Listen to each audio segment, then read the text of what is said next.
யோசேப்பு ஜெபித்தது இல்லை. ஒருவேளை ஏன் இப்படி சொல்றீங்க?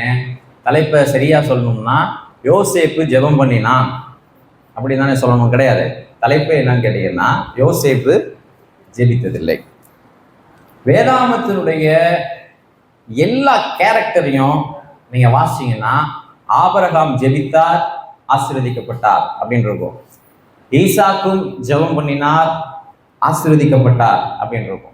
யாக்கோபும் ஜெபம் பண்ணினார், ஆசீர்வதிக்கப்பட்டார் அப்படின்னு வேதத்தில் இருக்கிற எல்லா கேரக்டர் கதாபாத்திரங்களையும் எடுத்து பார்த்தீங்கன்னா அவங்க ஜெபம் பண்ணுவதின் மூலமாக, தேவனை நோக்கி அவர்கள் ஜெபித்ததின் மூலமாக அவர்கள் தங்களுடைய சங்கடங்களில் இருந்து என்ன பண்ணாங்க? விடுதலை பெற்றார்கள். தங்களுடைய துன்பமான சூழலில் இருந்து என்ன பண்ணாங்க? ஒரு விசாலமான ஒரு நல்ல வாழ்வை பெற்றார்கள் அப்படிங்கிற ஒரு செய்தி உங்களுக்கு கிடைக்கும். ஆனால் இதுல இருந்து ஜனங்க என்ன புரிஞ்சுக்கிறாங்க அப்படின்னா, எல்லா துன்பங்களுக்குமே நாம் ஜெபம் பண்ணும் பொழுது ஆண்டவர் இந்த துன்பத்தை மாற்றுவார். அப்ப என்ன சொல்றாங்க அப்படின்னா, நம்பிக்கை எங்க வச்சுட்டாங்க? ஜெபத்தின் மேல வச்சுட்டாங்க. என் வாழ்விலே எனக்கு பிடிக்காத எல்லாவித சூழ்நிலைகளும் சந்தர்ப்பங்களையும் நெருக்கடிகளையும் நான் எதிர்கொள்ளும் பொழுது நான் உடனே என்ன பண்ணணும்? ஜெபம் பண்ணணும். அப்ப ரெண்டாவது எக்ஸ்பெக்டேஷன் என்ன? கடவுளை பொறுத்த வரைக்கும் நம்மளுடைய எதிர்பார்ப்பு என்ன? என் ஜெபத்தை கேட்டு நான் என்ன விரும்புகிறேனோ கடவுளை அதை என்ன பண்ணணும்? எனக்கு தரணும். அப்ப எல்லாவித என் வாழ்வின் சூழல்களுக்கும் எதுதான் தீர்வு?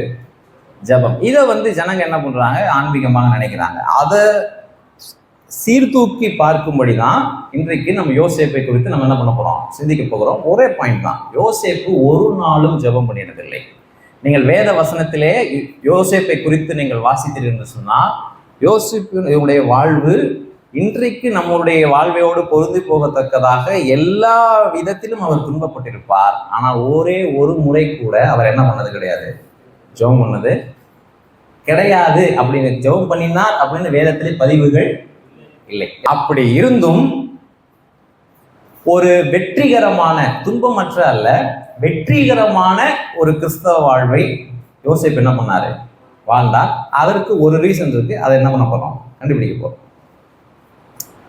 கவனிங்க, யோசேப்பினுடைய வாழ்வை சுருக்கமா உங்களுக்கு சொல்றேன், வாசிக்காதவங்களுக்கு சொல்றேன். ஆதியாகமத்துல இது இருக்கு. யோசேப்பு கடைசி மகனாக தன்னுடைய தகப்பனுக்கு பிறக்கிறார். அவர் பிறக்கும் பொழுதே பிரசவத்தின் போது அவங்களுடைய தாயார் என்ன பண்றாங்க? இறக்குறாங்க. அப்படி இறக்கும் பொழுது தகப்பன் 10 பேர்களுக்கு மேல் வைக்காத பாசத்தை யோசேப்பு மேல என்ன பண்றாரு? வைக்கிறார். இதுவே யோசேப்பினுடைய தீமைகளுக்கு காரணமாகும். இப்ப இந்த 10 சகோதரர்களும் இவர் மேல என்ன பண்றாங்க? பொறாமைப்பட்டு பயக்கிறாங்க. சிறு வயதிலேயே தாயை இழக்கிறார். தந்தையின் பாசம் இவருக்கு கிடைக்க பெற்றாலும் 10 சகோதரர்களின் பாசத்தையும் என்ன பண்றாரு? ஒரு விரோதமான சூழலிலே அவர் வளர்க்கிறார்.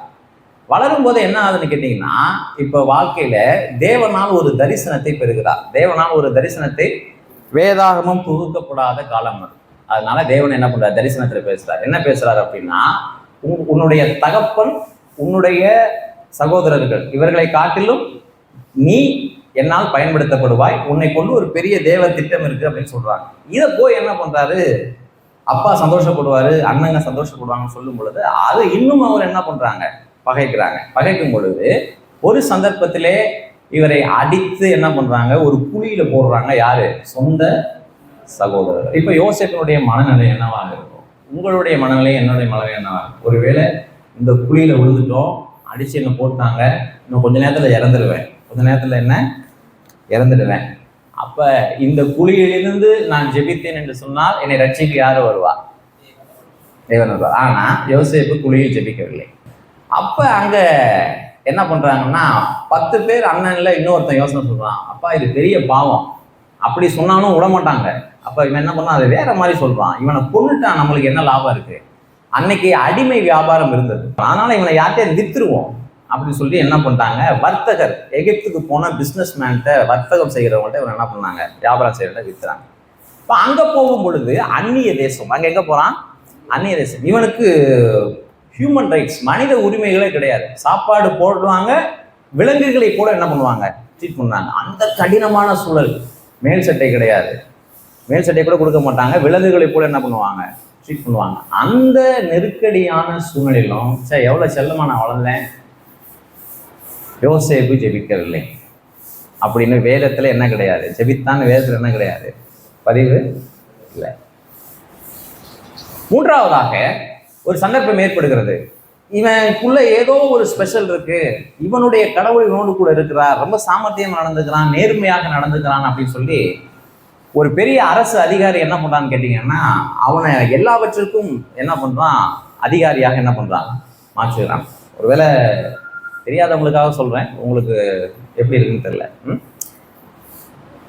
அந்த சந்தர்ப்பத்தில் இவனுக்கு என்ன நினைச்சான், பரவாயில்ல அடிமையா இருந்து கஷ்டப்பட்டு இருந்தோம், இப்போ ஒரு நல்ல உத்தியோகத்துக்கு போயிட்டோம். அங்கு பார்த்தீங்கன்னா ஒரு மோசமான தவறான அயோக்கியத்தனமான ஒரு பாலியல் ரீதியான குற்றச்சாட்டுக்கு என்ன பண்றாரு, ஆளாகிறார். செய்யாத குற்றத்துக்கு ஆளாகிறார். அங்க கொண்டு போய் இவர் என்ன பண்றாங்க, சிறைச்சாலையில போடுறாங்க.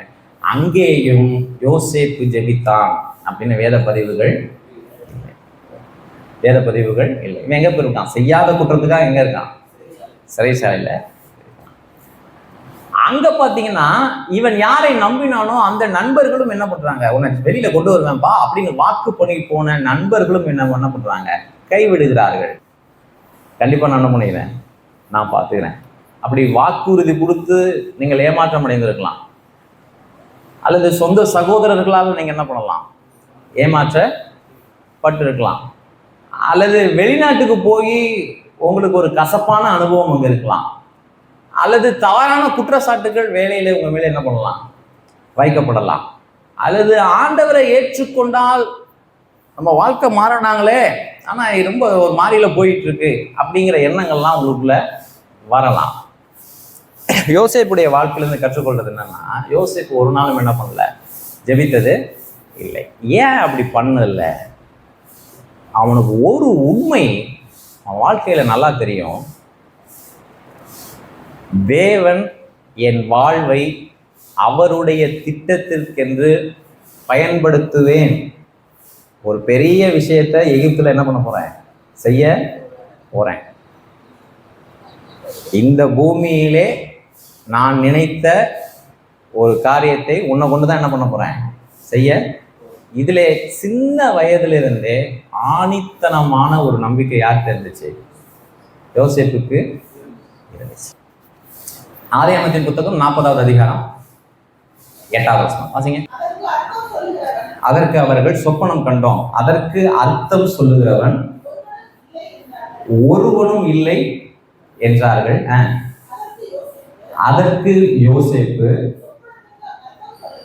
சொப்பனத்திற்கு அர்த்தம் சொல்லுதல் தேவனுக்கு உரியதல்லவா, அவைகளை என்னிடத்தில் சொல்லுங்கள். கவனிங்க, ஒரு பெரிய கனவு காண்றாங்க, அந்த கனவுக்கு யாராலையுமே என்ன பண்ண முடியாது, அர்த்தம் சொல்ல முடியாது. இன்னைக்கு அதெல்லாம் நடைமுறையில இல்லை. அன்னைக்கு வேதம் தொகுக்கப்படாத காலத்துல அது இருந்தது. இல்லைங்க, இன்னைக்கு நான் கனவை நான் வந்து நம்புறேன், கனவு மூலியமா ஆண்டவன்கிட்ட பேசுறாரு, right, up to you. Right, என்ன கவனிங்க, இந்த கடைசி 2 வரியிலே உங்க கவனத்தை வைங்க. பைபிளை பாருங்க. சொப்பனத்திற்கு அர்த்தம் சொல்லுவது யாருடையது, யார் சொல்றாரு, யோசேப்பு சொல்றாரு. பைபிளை நான் எழுதினா எப்படி எழுதிருக்கலாம், நீங்க நான் எழுதலாம். சொப்பனத்திற்கு அர்த்தம் சொல்லுவது தேவனுடைய செயல் அல்லவா, நம்மளால முடியாது. அப்படி எழுதினா தானே கரெக்டா இருக்கும். இங்க பாருங்க, பைபிள்ல எப்படி வருது, சொப்பனத்திற்கு அர்த்தம் சொல்லுவது யாருடைய செயல், அதை ஏன்ட்ட சொல்லுங்கப்பா. நீங்க என்ன நினைக்கிறீங்க இந்த வசனத்தை பத்தி? இந்த இடத்துல கடவுள் என்னை கொண்டுதான் ஏன் செயல்படுவாரு, இருக்கிறது எங்க, செயல். ஏன்னா எனக்கு சின்ன வயசுல எனக்கு ஒரு தரிசனம் கொடுத்துருக்கிறாரு. அந்த தரிசனம் நான் எங்க போனாலும் என்ன பண்ணாது, மாறாது. குடியில போனாலும் மாறாது, குற்றம் சாட்டப்பட்டாலும் மாறாது, சிறைச்சாலையில போனாலும் அடிமையா இருந்தாலும் அந்த தரிசனத்தை ஒருவனும் ஒரு காலமும் என்கிட்ட என்ன பண்ண முடியாது. எவ்வளவு கான்ஃபிடண்டா சொல்றான் பாருங்க. ஜெயில அவர் சொல்றாரு, சொப்பனத்திற்கு அர்த்தம் சொல்லுவது தேவனுடைய செயல், அதை ஏன்ட்ட சொல்லு அப்படிங்கிறார். அப்படின்னா நான் தேவனுடைய செயலை என்னால என்ன பண்ண முடியும், செய்ய முடியும். இந்த இடத்திலே தேவனுடைய செயலை என்னால செய்ய முடியும். இந்த மைண்ட் செட் தான் இவ்வளோ பெரிய இடுக்கமான சூழலிலையும் யோசேப்பை ரொம்ப, பைபிளை வாசிங்கன்னா நேரடியாக தமிழில் அது வந்திருக்காரு, ஆங்கிலத்தில் வருது, யோசேப்பு வாஸ் கண்டென்ட், திருப்தி உள்ளவனாக அவன் வாழ்ந்தான். ஜெபிக்க அவசியமற்ற ஒரு நிலையில என்ன பண்ணான், அதாவது விண்ணப்பிக்க அவசியமற்ற நிலையில அவன் என்ன பண்ணான், வாழ்ந்தான். உங்களுக்கு இதை மனசுல ஆழமா பதியறதுக்காக சில உதாரணங்கள் சொல்றேன், கவனிங்க. வண்டிக்கு பெட்ரோல் போடுவீங்களா? வண்டிக்கு பெட்ரோல் போடுவீங்க. 1 லிட்டர் போடுறோம், 2 லிட்டர் போடுறோம், 3 லிட்டர் போடுறோம். இதெல்லாம் தீர்மானிக்கிறது யாரு? நம்ம தான். தேவைக்கேற்ப என்ன பண்றோம்? 5 லிட்டர் போடுறேன் அப்படின்னா நான் அந்த அளவுக்கு என்ன பண்ண போறேன், வண்டியை பயன்படுத்த போறேன். என்ன சொல்றாரு, என்ன சொல்ல வர்றாரு? கடவுள் என்னை பயன்படுத்துவார். கடவுள் என்ன கண்டிப்பா என்ன பண்ணுவாரு? அவர் என்னை பயன்படுத்துவார் என்று சொன்னால் அவர் என்னோடு கூட இருக்கிறார், என்ன சஸ்டெயின் பண்ணுவாரு, என்ன பண்ணுவாரு? நிலைநிறுத்துவார். ஒரு நாளும் அவன் அஞ்சவில்லை. சரி, கவனிங்க. சுடுதண்ணியில கொண்டு போய் உருளைக்கிழங்க போட்டோம்னா என்ன ஆயிரும்? அது அப்படியே மசியல் ஆயிரும். சில நபர்கள் பிரச்சனைகளை சந்திக்கும் பொழுது ரொம்ப, அதுக்கு முன்னாடி ரொம்ப ஸ்ட்ராங்கா இருப்பாங்க, ஆனால் பிரச்சனைகளுக்கு ஊடாக போகும் பொழுது ரொம்ப மென்மையா மாறிடுவாங்க, ரொம்ப சாஃப்டா என்ன பண்ணிடுவாங்க, மாறிடுவாங்க. பிரச்சனைகள் கடினமான ஒரு மனிதனை எப்படி மாற்றும்? ரொம்ப சாஃப்டா மாற்றும்.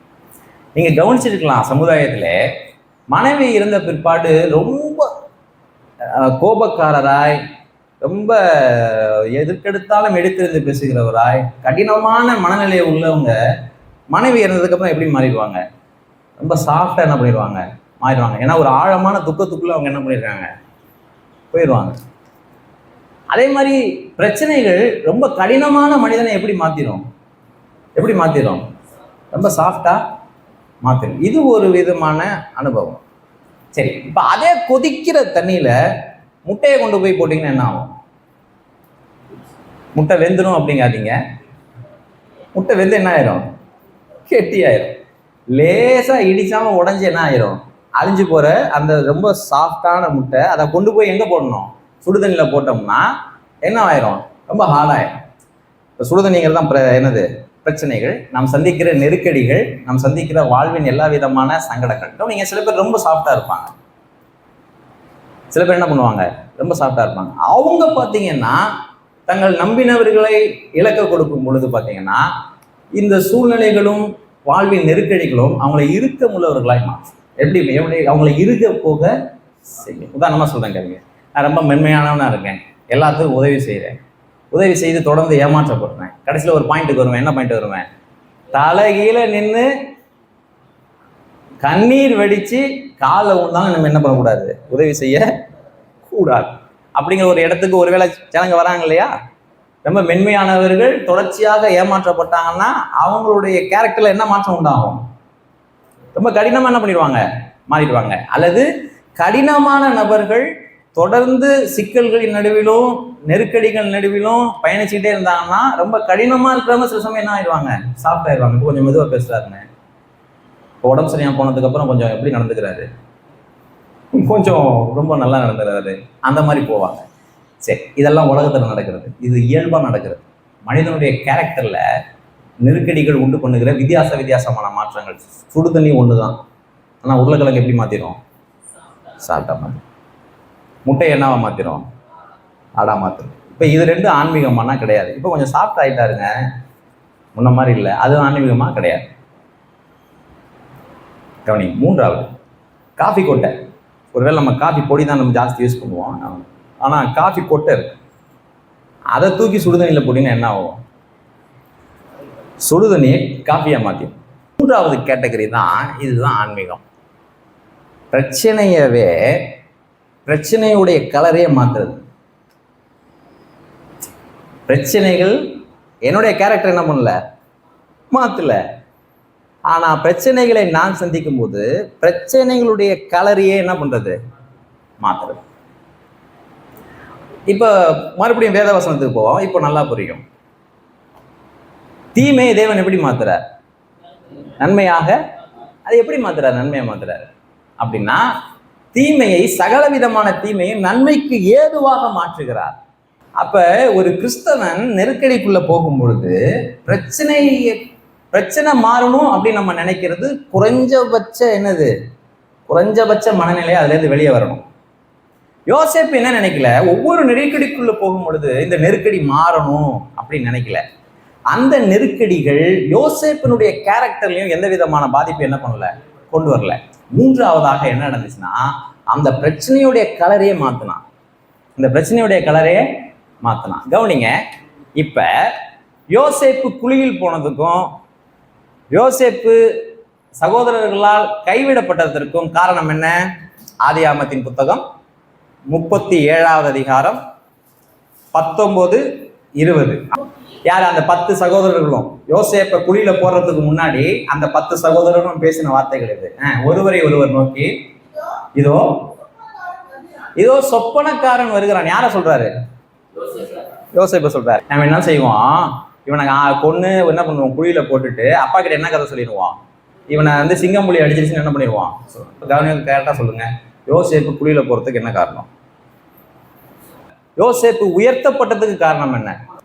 யோசேப்பு குழியில போனதுக்கு காரணம் என்ன? சொப்பனம். யோசேப்பு உயர்த்தப்பட்டதுக்கு காரணம் என்ன? சொப்பனம். என்ன கத்துக்கிறோம் இதுல? விசேஷம் என்னன்னா, இது பழைய ஏற்பாடு. யோசேப்பு குழியில போறதுக்கு காரணம் என்ன? சொப்பனம். கடவுள் என்ன சொல்றாரு, பிரச்சனைகளை மாத்துங்க ஆண்டவரேன்னு போய் நின்னீங்கன்னா உங்களுக்கு புரியலன்னு அர்த்தம். உங்களுக்கு என்ன பண்ணல, புரியலன்னு அர்த்தம். இப்ப பிரச்சனை மாற்ற மாட்டாரா அப்படி கேட்கக்கூடாதா? மறுபடியும் நீங்க அந்த எக்ஸ்ட்ரீமுக்கு போகக்கூடாது. தாராளமா கேட்கலாம், ஆண்டவர் பெரிய நெருக்கடிக்குள்ள போயிட்டு இருக்கேன், இதை மாத்துங்க சாமி, தாராளமா கேட்கலாம். ஆண்டவர் அதுல இருந்து வெளியே கொண்டு வரா, தாராளமா கொண்டு வர. ஆனா இதெல்லாம் பாலப்படும். நான் பேசிட்டு இருக்கிறது என்னன்னா, நீங்க கொஞ்சம் என்ன பண்ணணும், அதுல இருந்து வெளியே வரணும். ஜெபம் பண்ணி அதுல எனக்கு தீர்வு கிடைக்குது அப்படிங்கிறதெல்லாம் தாண்டி கவனிங்க, நான் கனவு கண்டதுனாலதான், கனவு கண்டு ஆண்டவர் என்னை எல்லாத்துக்கும் மேல அதிகாரியா வைப்பார், என்னை பற்றி ஒரு பெரிய திட்டம் வச்சிருப்பார் அப்படின்னு குழிக்கு போனது காரணம் யாரு? அந்த தரிசனம். இவ்வளவு சூழல்கள்லையும் ஆண்டவர் என்னோடு கூட இருக்கிறார். சொப்பனம் யாருடையது? தேவன் தான் அதுக்கு என்ன பண்ண முடியும், விளக்கம் தர முடியும். ஆனா அதை நான் சொல்றேன் அப்படிங்கிற அந்த ஒரு நிச்சயத்தை தந்ததும் தேவன் எனக்கு தந்த தரிசனம். இப்ப நான் உயர்த்தப்பட போறதும் தேவனுடைய தரிசனம். என்ன கேட்டீங்கன்னா, மோசே கொல்லப்பட வேண்டும், அதுதான் பிசாசனுடைய திட்டம். எகிப்தினுடைய 2 வயதிற்கு மேற்பட்ட எல்லா குழந்தைங்களும் கொல்லுங்கன்னு ஆர்டர் வந்துருச்சு. இப்ப அம்மா அப்பா என்ன ஜெபம் பண்ணுவாங்க, நானும் நீங்களா இருந்தா, ஆண்டவரே என் பிள்ளையை நீ காப்பாற்ற வேண்டும். அரச கட்டளை என்ன? 2 வயதிற்கு மேற்பட்ட குழந்தைகள் கொல்லப்படணும். கொஞ்சம் ஏஜ் மட்டும் நீங்க பாத்துங்க. கொஞ்சம் எங்க போய் இந்த பிள்ளைய பாதுகாப்பேன், எங்க ஒளிச்சு வைப்பேன்? ஆண்டவர் என்ன சொன்னார், என்ன ஐடியா கொடுத்தாரு அவங்களுக்கு? எங்க இருந்து அந்த கட்டளை பிறந்தது? எகிப்தின் அரண்மனை என்ன கட்டளை பிறந்தது? அங்கேயே வச்சு வளர்க்கும். புரியுதா?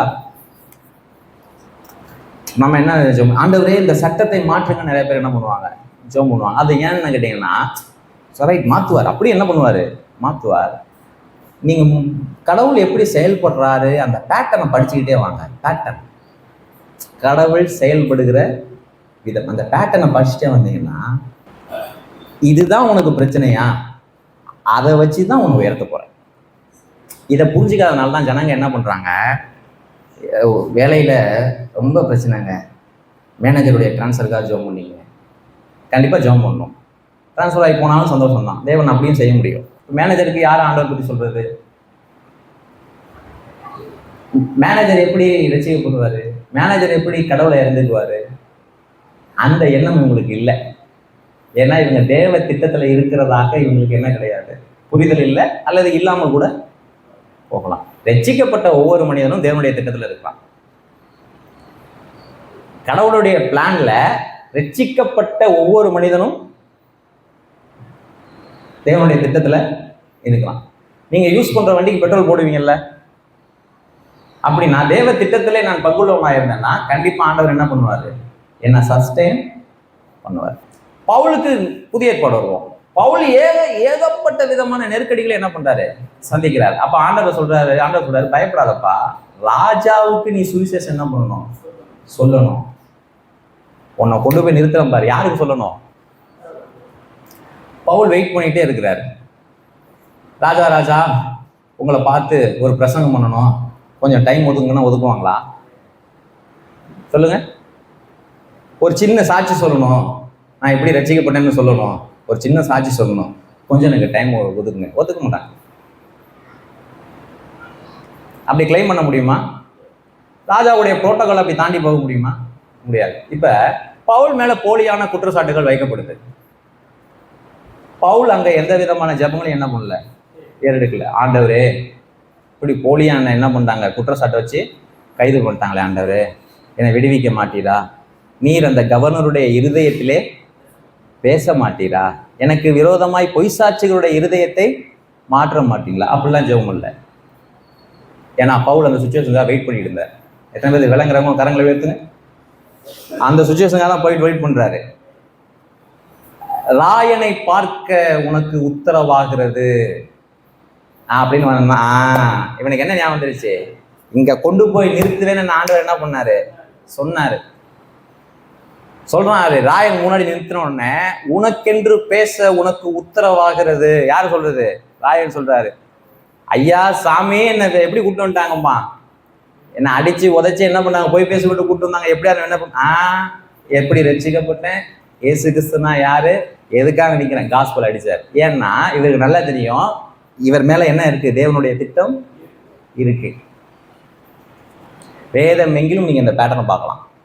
என்ன சொல்ல வரேன்னா, விக்டிம் மைண்ட் செட் எழுதுறவங்க எழுதிங்க. பலி ஆட்டின் மனோபாவம். பலி ஆடு, விக்டிம்னா பலின்னு அர்த்தம்.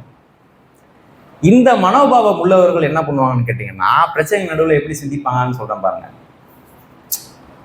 எனக்கு தான் யாருமே இல்லை, யாரை நம்புறதுனே தெரியல, எல்லாத்தையுமே இலக்க கொடுத்துட்டேன், மனசு விட்டு பேசக்கூட யாருமே இல்லை, என்னை யாருமே புரிஞ்சிக்கல, நான் இந்த குடும்பத்தில் இருக்கேன் இல்லையா, இதுதான் பிரச்சனை, இங்கே கட்டி கொடுத்தாங்க இல்லையா, இதுதான் பிரச்சனை, திருச்சியில் நல்ல வேலையே கிடைக்காது, திருச்சியில் யாருமே நம்ப முடியாது, ஊர் பிரச்சனை, வீடு பிரச்சனை, எனக்கு வயசான போச்சு. பலியாட்டின் மனோபாவம். இந்த மனோபாவம் யோசேப்புக்கு இல்லை. சரி அண்ணனுங்களே இப்படி செஞ்சுட்டாங்க, அது பலியாட்டின் விக்டிம் மைண்ட் செட், அது கிடையாது. சரி பொழைச்சி ஓடா கொட்டினேன், எஜமானே என்ன பண்ணல, புரிஞ்சுக்கல. அவன் ஏன் இதெல்லாம் நினைக்கல, இந்த விக்டிம் மைண்ட் செட் ஏன் இல்லை அப்படின்னா, என் மீது தேவ திட்டம் இருக்கிறது. என் மீது என்ன இருக்கு, தேவ திட்டம். என் வாழ்க்கையின் போக்கு கடவுளால் வழிநடத்தப்பட்டு கட்டுப்படுத்தப்பட்டு வடிவமைக்கப்பட்டிருக்கிறது. ஐ ரிப்பீட், என் வாழ்க்கையின் போக்கு, என் வாழ்க்கையின் பாதை கடவுளால் வடிவமைக்கப்பட்டு திட்டமிடப்பட்டு கட்டுப்படுத்தப்பட்டு இருக்கிறது.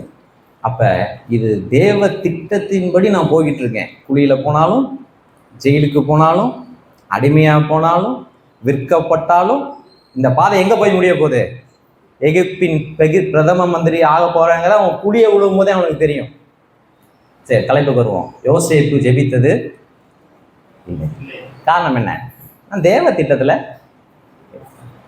அப்ப இன்னைக்கு செய்தியின் செய்தி நம்ம கற்றுக்கொண்டது என்ன, இனிமேல் ஜெபம் பண்ணக்கூடாதுன்னா, ஐயோ கொடுமை, தயவு செஞ்சு புரிஞ்சுங்க. அப்ப இனிமேல் என்ன பண்ணக்கூடாது, ஜெபம் பண்ண கூடாது அப்படிங்க. விக்டிம் மைண்ட் செட் அப்படிங்கிறது போகணும். எப்படி போகும், பலியாட்டின் மனோபாவம் எப்படி போகும், அது எப்படி போனாலும் போகாது.